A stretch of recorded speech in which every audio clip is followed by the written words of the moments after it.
नमस्कार दोस्तों, स्वागत है आप सभी का बोर्ड एग्जाम के इस ऑनलाइन लर्निंग प्लेटफॉर्म पे। बाबू आज हम बात करेंगे संस्कृत की मॉडल पेपर के बारे में जो 2022 में यूपी बोर्ड परीक्षा में पूछा गया था। जिसका संस्कृत होगा वो जरूर देखिए इस वीडियो को।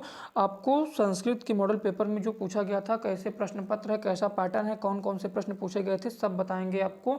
ये हमारा पेपर है बाबू 818 सेट AO, ठीक है। ये हमारा संस्कृत का पेपर है, जैसा कि आप देख सकते हैं संस्कृत का पेपर है और 2022 का पेपर है, ठीक।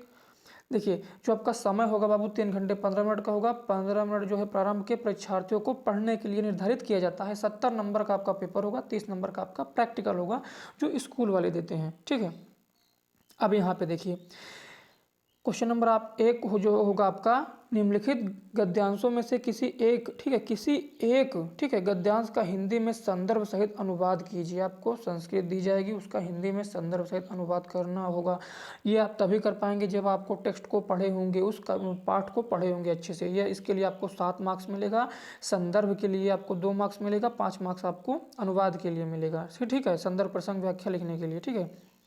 अब देखिए इसमें खा होगा, इसमें क्या होगा, इसमें खा भी होगा आपका।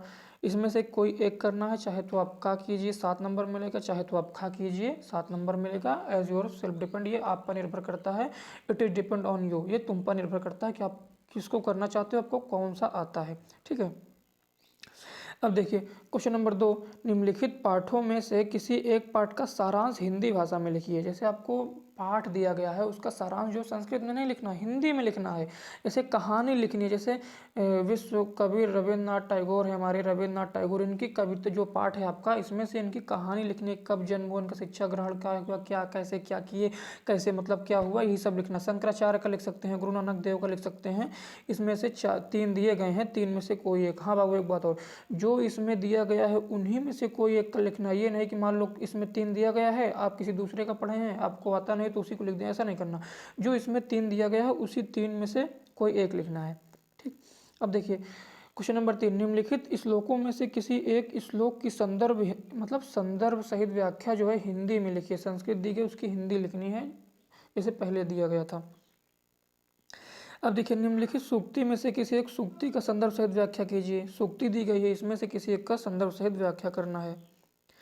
क्वेश्चन नंबर 5 देखिए, निम्नलिखित श्लोकों में से किसी एक श्लोक का अर्थ संस्कृत में लिखिए।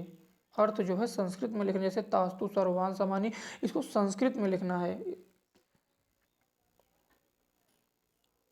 इसको आपको संस्कृत में लिखना है। चाहे तो आप का कीजिए, चाहे तो आप खा कीजिए।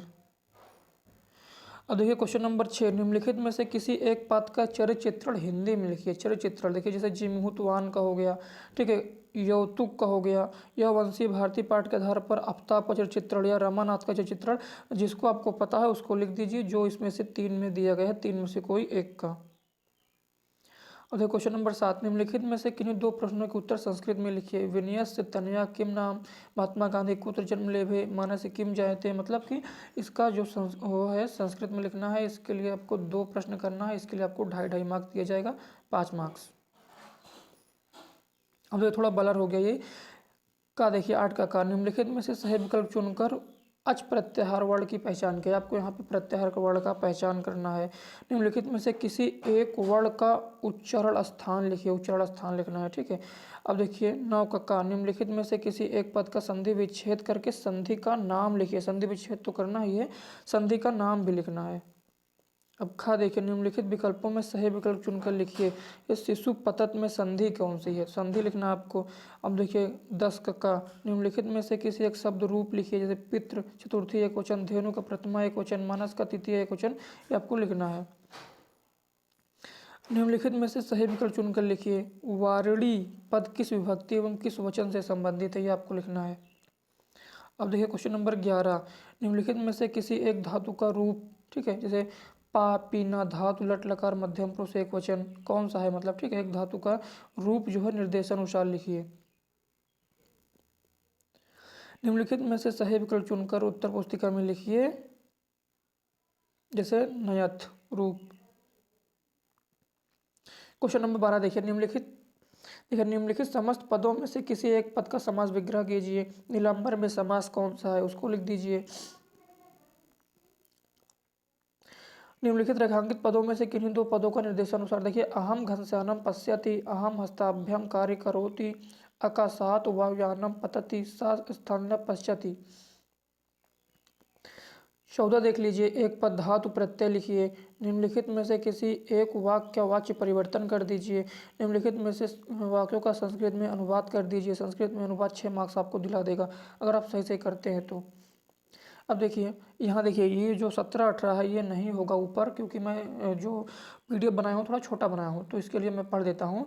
17 नंबर आपका है, निम्नलिखित में से किसी एक विषय पर संस्कृत में 8 वाक्यों में निबंध लिखिए। जैसे आचरण, राष्ट्रीय एकता, विद्या, महात्मा गांधी। देखिए, सदाचार, आचरण, राष्ट्रीय एकता, विद्या, महात्मा गांधी, ये सब आपको याद कर लीजिए। 5-6 याद कर लेंगे तो उसमें से फंस जाएगा कोई ना कोई। ठीक है, तो आपको संस्कृत में निबंध लिखना है, इसको हिंदी में नहीं लिखना है। ये निबंध जो है बाबू संस्कृत में लिखना है। संस्कृत में लिखेंगे नंबर तो उसके लिए आपको 8 मार्क्स अलाउ है बोर्ड के द्वारा। ठीक है, और क्वेश्चन नंबर 18 हमारा है, निम्नलिखित में से किन्हीं 4 पदों का संस्कृत वाक्यों में प्रयोग कीजिए। जैसे वाक्य प्रयोग करना है, जैसे एज लाइक, जैसे हो गया हमारा शाम। ठीक है, शाम, तो रमेश शाम को घर गया, तो ऐसे ही मतलब ऐसा वाक्य बनाइए कि उसमें शाम का प्रयोग हो। जैसे रमेशाय है, युवाम है, सर्वदा है, तत्र है, कुर्वा है, श्रुत्वा है, सायाम है। इसको संस्कृत में ही करना है, हिंदी में नहीं करना है। ठीक है, ये 18 जो है संस्कृत में करना है, 17 जो इसको भी संस्कृत में अनुवाद लिखना है, निबंध लिखना है, सॉरी निबंध लिखना है। जो आपका देखिए, जो 16 नंबर क्वेश्चन है उसमें अनुवाद करना है, 17 नंबर में निबंध लिखना है, 18 नंबर में वाक्य प्रयोग करना है। तो उम्मीद करता हूँ कि आपको यह पेपर पैटर्न अच्छे से समझ में आ गया होगा। ये हमारा यूपी बोर्ड 2022 का पेपर है, जो यूपी बोर्ड द्वारा पूछा गया था। 22 में जो छात्र पेपर दिए होंगे वो मतलब जिनके सेट में 818 AO आया होगा वो जानते होंगे इस पेपर में इसी तरह से प्रश्न पूछा गया था। इस वीडियो में बहुत इतना ही, आगे कल मिलते हैं। बहुत बहुत धन्यवाद।